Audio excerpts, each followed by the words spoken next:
The pneumatic doors of the Galactic Youth Academy hissed open at 8:47 Standard Time, exactly 17 minutes after the morning assembly had begun.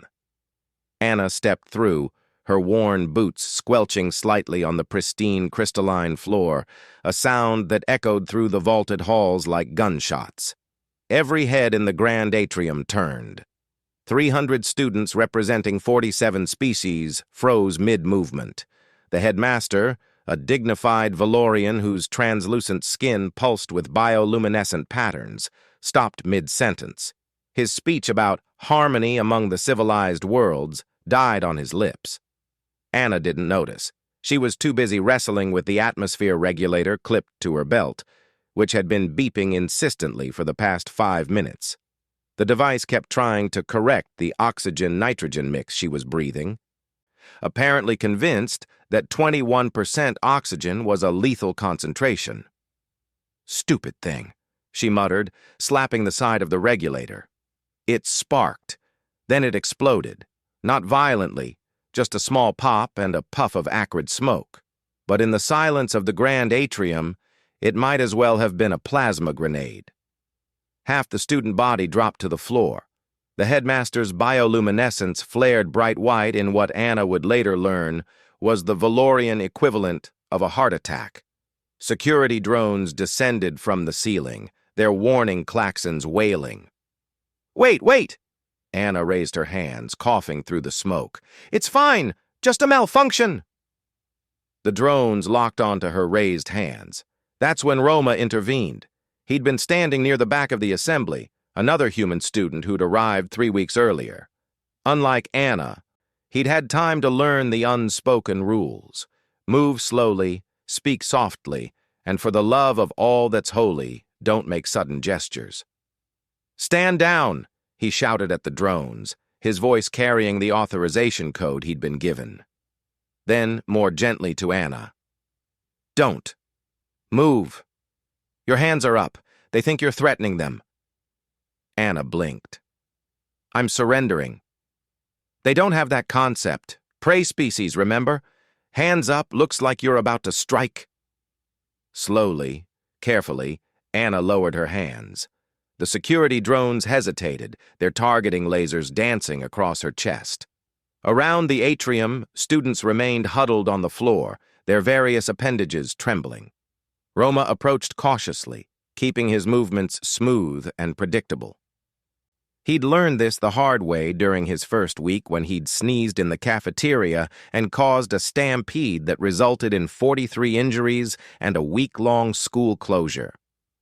"You must be the New Earth student," he said, positioning himself between Anna and the nearest drone.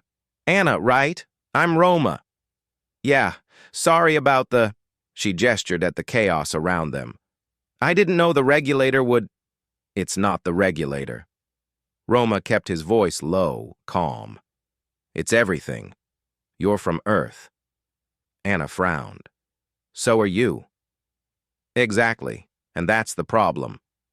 The headmaster had recovered enough to approach, though he maintained what he clearly considered a safe distance of 15 feet. His translator device flickered online. "Student. Anna. Is it? Perhaps you could explain why you arrived late and carrying explosive devices?" "That wasn't explosive," Anna protested. "It was just a faulty regulator. Cheap Zentari manufacture, probably. And I'm late because the transit shuttle from the residential sector broke down. I had to run the last 2 miles. The word "run" caused another ripple of panic through the assembly. "You ran?" A Quellan student, its multiple eye stalks quivering, spoke up from behind an overturned bench. "For 2 standard distance units, without vehicular assistance?" "Well, yeah, it's not that far." Roma closed his eyes. This was going to be a long day. "Anna," he said carefully, "these species don't run. They can't run. Their biology doesn't allow for sustained cardiovascular stress. Running is what predators do. Running is what Deathworlders do." Understanding began to dawn on Anna's face. She looked around at the cowering students, at the headmaster's pale, trembling form. at the security drones still hovering uncertainly. "Oh," she said quietly. "Oh, I'm so sorry. I didn't mean to scare anyone. Where I come from, this is all just normal." "That's the problem," Roma said, but he was smiling slightly. "Normal for us is nightmare fuel for them." The headmaster made a visible effort to compose himself. His bioluminescence shifted from panic white to a more controlled amber. "Yes, well, perhaps we should begin your orientation.